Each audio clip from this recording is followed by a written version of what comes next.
All right, this is it. The moment we all work for. That email, that meeting with your boss, it finally happened. You got a raise. But what if I told you that raise isn't just a reward?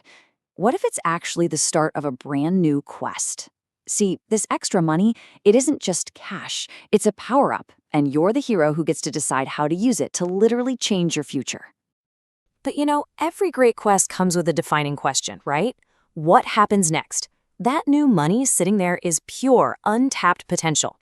The choice you make right now, in this moment, is going to determine where you are financially not just next month, but 5, 10, even 20 years down the road. It's a huge crossroads in your adventure. And let's be real, there are only two paths leading out from here.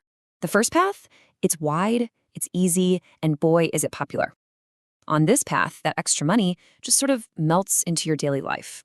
A few more coffees here, a nicer dinner out there, maybe that streaming service you've been eyeing. And then 6 months later, you're looking at your bank account going, wait a second, where did my raise go? It feels like it just vanished into thin air. That's the path of disappearance.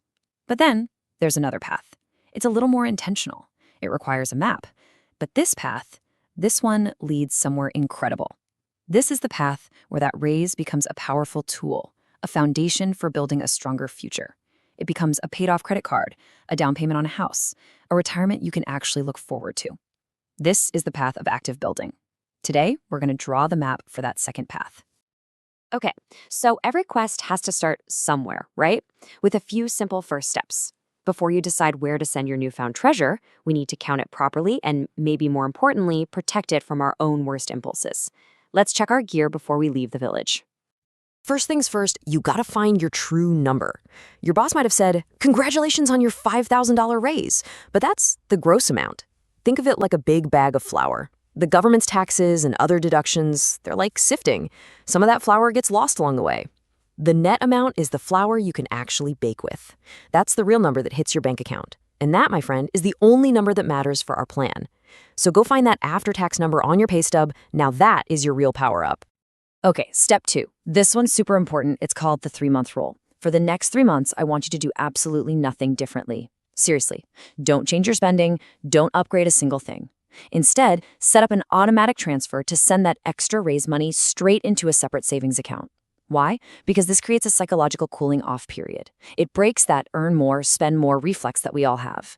It lets you make a clear-headed plan instead of one based on the thrill of a bigger paycheck. All right, so you've taken your first steps. You know the real number, you've started banking that extra cash for 3 months. Now it's time to learn about the main bad guy you're gonna face on this quest. Every hero needs a villain, right? A huge challenge to overcome. And in the world of personal finance, the biggest, baddest monster of all isn't a stock market crash or a bad investment. Nope. It's a stealthy, cunning dragon that lives inside our own habits. This dragon, well, it has a name. We call it lifestyle creep. It's that natural tendency to just increase your spending as your income goes up, which leaves you feeling like you're in the exact same spot you were before. It's not some loud, fire-breathing monster that announces itself. Oh no, it's more like a tiny, invisible gremlin that whispers in your ear, "Hey, the coffee at that fancier place is way better." Or, ordering dinner tonight would be so much easier. Each little decision feels harmless, but they just keep coming. And after a year, that gremlin has quietly carried away a huge pile of your treasure, one tiny coin at a time. So, how does this dragon get so strong? It feeds on one of the most powerful and persuasive thoughts we can have. I work hard, I deserve it. And look, let's be totally clear here. That's true. You absolutely do work hard. You 100% deserve to enjoy the fruits of your labor. The danger is when that thought becomes a blanket justification for any and all spending. It becomes the gremlin's favorite little whisper. Tough week at work, you deserve that expensive dinner. That phrase just short-circuits the logical part of our brain. It turns a financial decision into an emotional one, and it makes spending feel like a necessary reward. That's how lifestyle creep sinks its claws in and never, ever lets go.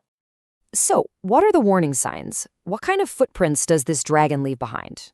Just think about it for a sec. More frequent dining out, like when takeout shifts from a special Friday treat to a 'cause it's Tuesday habit.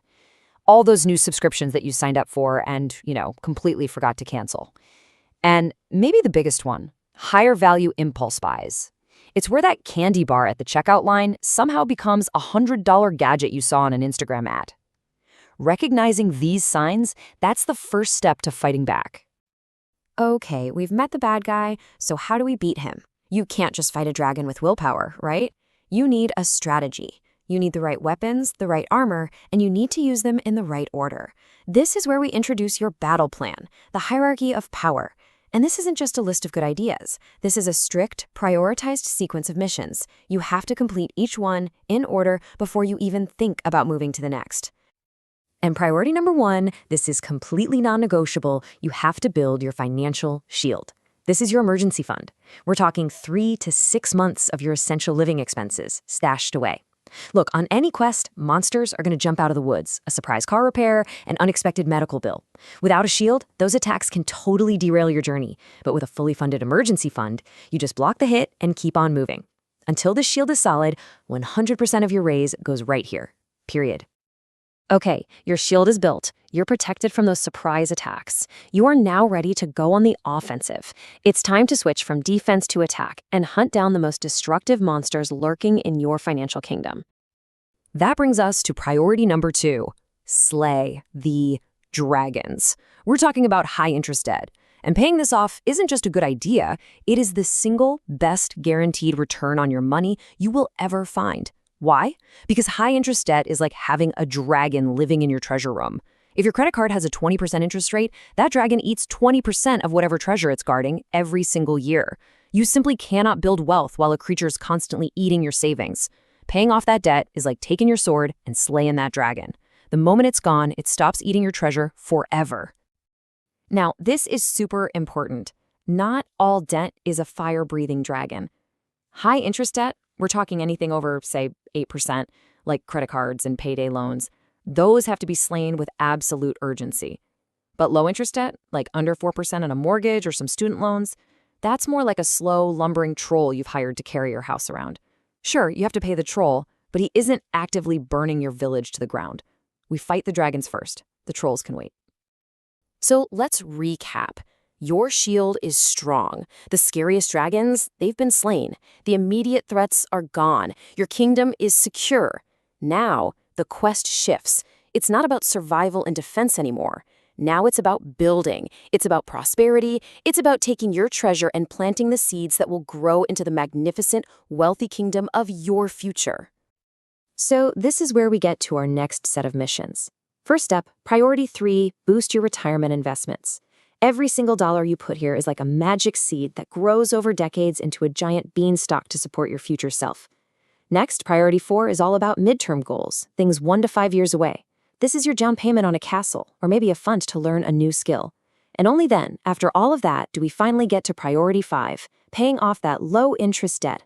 We pay off that friendly troll not because he's a threat, but just for the peace of mind of owning the kingdom free and clear. I know what you're thinking. This sounds like a lot of work. Tracking priorities, slaying dragons, planting seeds. A hero could get pretty tired. But what if there was a way to make the whole plan just run by itself? What if you could enchant your quest so that all the right things happen automatically every single time without you even thinking about it? Well, you can. It's the most powerful tool in your entire arsenal. We call it the magic spell.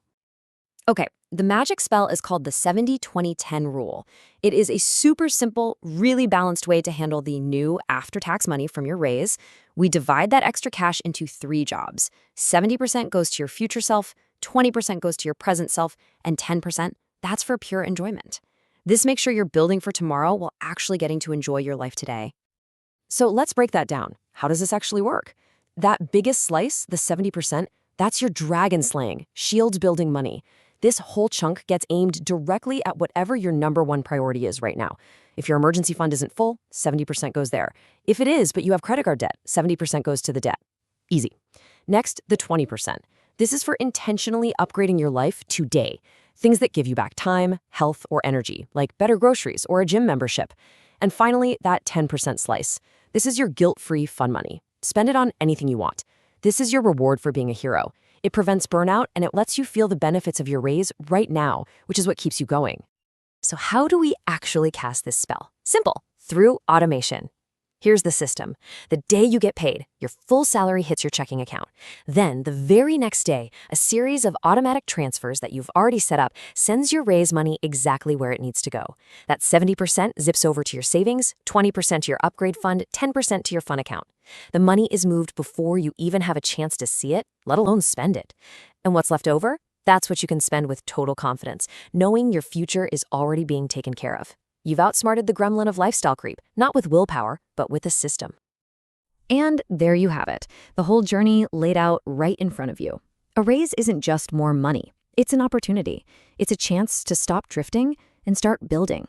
You have the map, the hierarchy of priorities. You have your shield, your sword, and you know which dragons to fight first. And now you have the magic spell of automation to make it all happen without even trying. You've officially transformed from someone who just got a raise into the hero of your own financial quest. Your map is clear, your tools are ready. The only question left is, are you ready to begin?